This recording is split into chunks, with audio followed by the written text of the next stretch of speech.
Hey there, Pirate fans. My name is Chris Famularo, and welcome to a new season of Hall Talk. On today's episode, my panel and I will be talking everything fall sports here at Seton Hall, as well as some exciting news about men's basketball. With full sports in full swing and some Big East competition right around the corner, how will the Hall perform? Will there be some Pirates in postseason contention? We are going to get into all of that and more in the season premiere of Hall Talk.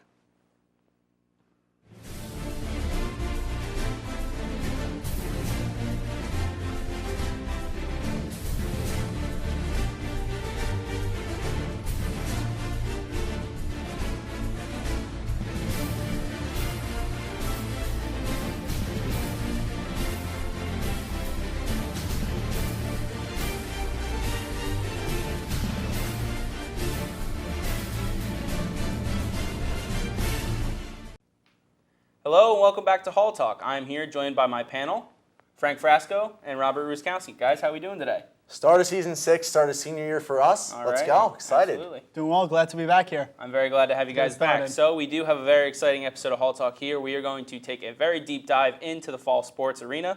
So guys, to start things off, let's go with the most recent event. That's volleyball here at the Hall. They just took on Princeton Tuesday night. They ended up losing that match 3-1. So Frank, what do you got to say about that game? Well, Princeton automatically was a tough team. They were 18-8 last season, 10-4 in the conference in 2017. So Seton Hall actually won their first set, but then they lost 3 straight sets in a row, and that's a dynamic that we've really been seeing the Pirates face so far. And the set 4 was actually a close loss of 26-24. And what they really do, they try to come back in sets 4 and 5, but they ended up losing that, and that's another situation that happened for Seton Hall. Rob? I think so. Well, something I did notice is that, like you said, they were up 1-0. And once again, with the blown leads. They did it against Buffalo as well, and then they really need to get out early and just keep it steady. They have a lot of seniors this year. There's 8 upperclassmen. They were leading the way. They had 3 players with double-doubles, and Abby Thielen was leading the way as well as Sophia Coffey, but they really need to finish out the games, and especially at home. Absolutely, I would agree. In Walsh Gymnasium on Tuesday night, the Pirates really came out firing, won that first set 25-22, but they took an initial lead that was pretty substantial over a very good Princeton team. Speaking of that match, Sophia Coffey and Caitlin Koska, both standouts in that game. Coffey had a double-double with 19 assists, 11 digs, and Koska had 11 kills, 14 digs. So obviously those are 2 standouts, both seniors as well. So guys, who do you think are bigger standouts for this women's team that we should be taking note of? I want to go with Eden Dolezal, the freshman. She came in, she's actually replaced Miranda Higginbotham for that libero position. She had a team-high 17 digs, and she's really making an impact. And it's really interesting what head coach Allison Yeager is doing for the Pirates in terms of playing a lot of freshmen. We'll get into that later, but I would have to say Eden Dolezal. For me, I'd say Maggie Claybar. She had 23 assists, which led the team that day, and I think she's going to be a big part of the team going forward, especially if they look to turn around and win. Absolutely. So with that loss on Tuesday night, the team is now sitting at a record of 4-6. So not the best start for your volleyball team, but still quite a pretty good start for the Seton Hall volleyball team. And they have the Hofstra Invitational this weekend, so that should be a big thing to start up for, but we will be going into Big East play very shortly with the game at Nova. So Frank, what are you thinking leading into Big East play? What does this volleyball team need to do to impress and grow this record to a winning standpoint? Well, they had a tough beginning. Even their Seton Hall Classic that was played in Walsh Gymnasium, they played 2 tough opponents in Pittsburgh and Oklahoma, in which Pittsburgh is coming out one of the toughest conferences in the Big Ten in volleyball. So I think they need to continue playing with a kill-heavy, with Abby Thielen, Sophia Coffey, Maggie Svelbar, and just focus on the kills, and also focus on the freshmen that's been playing absolutely amazing. And Emily Turner, Eden Dolezal, and Claire Forrest, they're coming up strong. Turner is number 3 right now in kills with 60 kills, and has been starting in most sets right now for the Pirates, as well as Claire Forrest, who has number 4 in kills with 43. So really allow the freshmen to really come out and do a great job, and that's what the Pirates and that's what head coach Allison Yeager really has to do. Alrighty, so Rob, what would you say that this team, if there's anything that they need to improve on specifically, do you have an idea of that point, or do you think that they should just continue what they're doing and hopefully they'll see some increase in productivity going into the Big East? Personally, I think they need to let the seniors lead the way, and I really think they just need to turn around this slump. I mean, let's face it, they started the season 3-1. Since then, they've been 1-5, losing sets 5-15. Given they had tough opponents like Pittsburgh and Oklahoma and whatnot, but if they're going to turn around the Big East, they better do it soon. Alrighty, so speaking of the most recent Princeton game, one of our own, Christian Gardner, was there. He has a post game, so we're going to send it over to him so you can see what it was like after the game. Hi, I'm Christian Gardner reporting for Pirate TV at Walsh Gymnasium following the Pirates volleyball team taking on the Princeton Tigers. The team started strong, winning the first set with a kill by Caitlin Costa to take the first set. Following the first set, it didn't go so well for the Pirates, dropping the next 3 sets. They were led by senior Caitlin Costa and Abby Thielen. The fourth set went back and forth as it tied 10-10. It came down to a tied game 24-24, and Princeton won in the fourth set 24-26. I'm Christian Gardner signing off from Walsh Gymnasium. And welcome back to Hall Talk, guys. We are now shifting over to the soccer pitch. We're going to take a look at the men's soccer team first off. They are currently at a record of 2-1-1 with their most recent game was a double overtime draw to Hofstra. Frank, what do you got to say about this men's team? This is completely exciting right now. This is a completely new team, new coach, Andreas Lindberg, coming out of LAU Post, and he's one of the best college coaches in the game right now. He has a .766 winning percentage in his 12 seasons coaching at LAU Post, and he added one of the best players on his team. His name is Nico Anderson, the main defender for the Pirates. And he had said to our very own on Hall Talk, James Justice, he said, I don't want to make it to 4th place in the Big East. I want to win. So he played 3 seasons for LAU Post. This is his senior year. He wants to win. And he's a guy that can actually go into the role of midfielder and even get the assists that are meant to be done. So Nico Anderson, Andreas Lindberg, I'm very excited. Alrighty, very good. Rob, what about you? What do you got to say about this men's team? So far, so good. They've only played 4 real games. They had a couple exhibitions early on. But only one of them was really at home, and that was against Hofstra, which they really, in my opinion, should have won that. Like you said, they seem hungry. They seem like they wanted.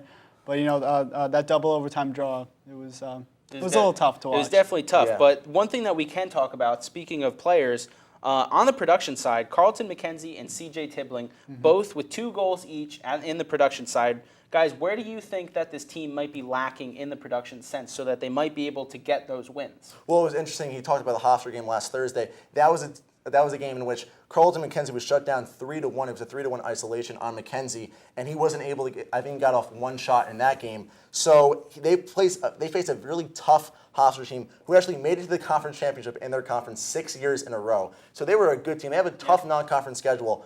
I think they need to focus on getting more players who can play the forward position. Right now, we're looking really at C.J. Tibbling, the freshman, who's tied with McKenzie for 2 goals into the season so far.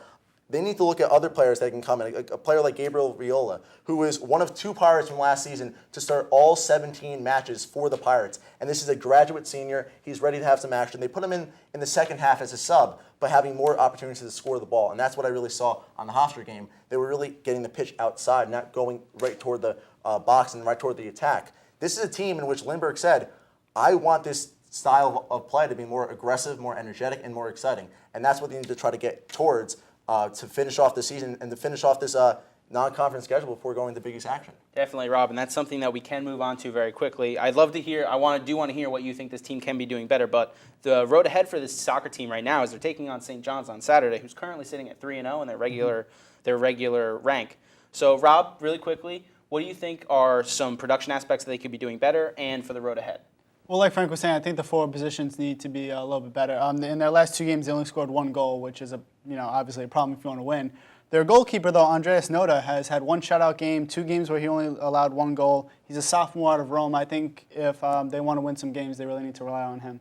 Alrighty, so we are looking at Big East play opening up on Saturday. Should be very exciting. Usually soccer does great leading into Big East. And so just really quickly, what do you guys think that the predictions could be for just the placement? Just I want to know what you guys think our Seton Hall team is going to do placement-wise in the Big East. That's a very vague and great question because there's a lot of stuff that can happen in the end of the season. Last season they had 6 wins. They're on track to win 9 games. I think they're going to get 8. I think the 3rd and 4th slot would be a great place for the Pirates to end up in. Okay, Rob? I agree. I think they're going to be around that 4 or 5 position, hopefully. Like Frank was saying, it's a big improvement from last year. They do have a very tough end of the year, though. They play Georgetown, at Butler, Xavier, and Villanova. Those were all very high in the rankings last year, so we'll see. Alrighty, so we do have a lot to cover here. We are now going to shift over to the women's side of the pitch, and we are going to cover them. A little bit of exciting start here. So, guys, what do you have to say about this women's team? Well, they're a lot better than last season, to be honest. They actually had no wins last season. Now they already have 2 to their name. This is a team that's a very young team, 10 freshmen, 9 sophomores to their team, and head coach Rick Stanton knows that. He's been playing players like Danny Brickman, who's a solid scorer for the Pirates, one of the leading scorers, but they only have 1 goal this season so far that actually counted. One player you have to look out for is Eva Gonzalez, a junior. She had 1 shot on goal last Monday. They haven't been playing for a while, last Monday against Monmouth, but they played last night, and that's going to be a very interesting thing to how that turned out. But Eva Gonzalez and Danny Brickman, they're one of the true scorers for the Pirates. But they have 7 forwards in total. So they're actually different from the Pirates on the men's side because they have more forwards who want to score the ball. They need to get more into the midfielder position, and that's what they need to do. I would definitely agree. Rob, what about you? I think someone they really need to rely on is Anna McLean. She has 3 shutouts. I spoke about goalkeepers for men. I'm going to keep speaking about them for women's. She has 3 shutouts, like I said. The problem there, production-wise, is the forwards and goals. They're shooting a .031 shooting percentage so far, and a lot of players have 0 goals so far. So, obviously, if you want to win some games, you need to score the goals. So Absolutely. So, shifting over now, just as the men are going into their Big East stint, so are the women.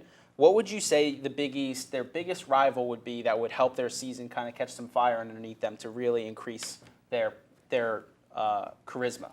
I would have to say Creighton. That was one of 2 teams in the Big East that actually tied with last season when they ended up not having any wins to their name. So I'd have to say Creighton was a 1-1 tie. The other game on the other side was DePaul, and that was a 0-0 tie. So it's going to be very interesting how they play against Creighton, who's a big rival for them in the women's soccer side of the pitch, as well as in the Big East in general.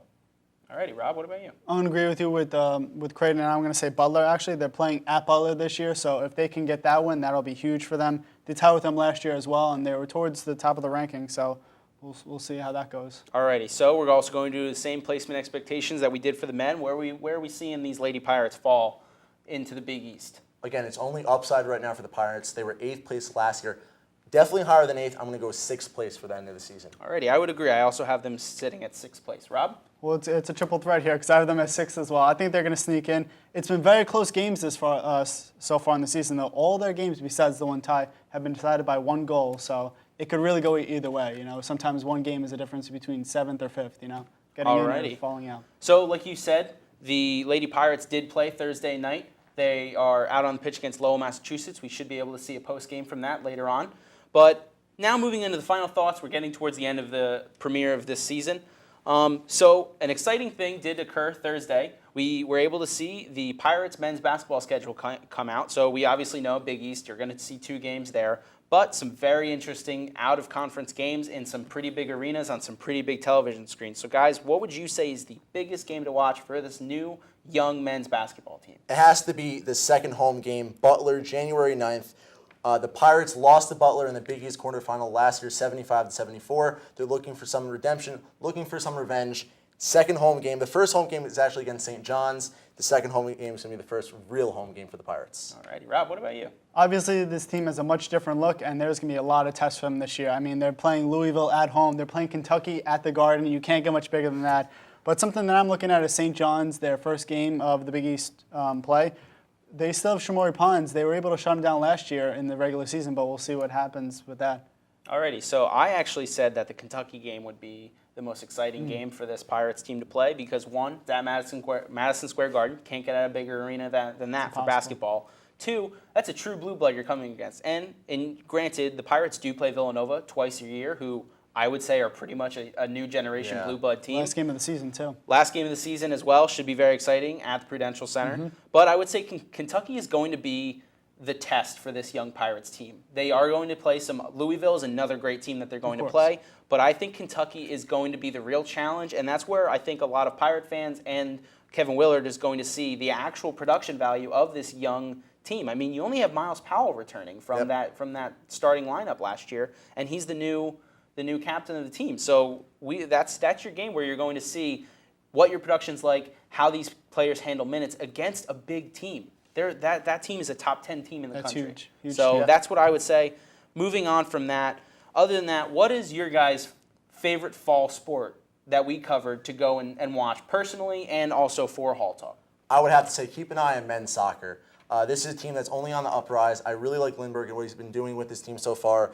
And they have so many players that can play offensively right now. Substitutions like the brothers Corey and Spencer Burkhart. I had mentioned the grad student Gabriel Viola. These are all players that can really get the job done for the Pirates and can score offensively. All right, Rob, what about you? I'm going to say women's soccer. I mean, like I said, their goals have all been decided by one game. Very exciting. We don't know if they're going to slip in there. Sixth position, I would not be comfortable with that. So we'll have to see what happens there. I'm very excited for it. All righty. Well, I'm going to close it out, and I'm going to say volleyball. I was at the Tuesday night game against Princeton. It was exciting to watch. Watching Abby Thielen and Caitlin Koska perform on that court is just outstanding. I think they're an exciting team to watch that has a lot of experience under their belt. So everyone should keep an eye out for those sports. But that's going to do it for the season premiere of Hall Talk. Again, my name is Chris Famularo. Frank Frasco and Robert Ruszkowski, thank you very much for watching, and we're very excited to bring you more. Have a good one.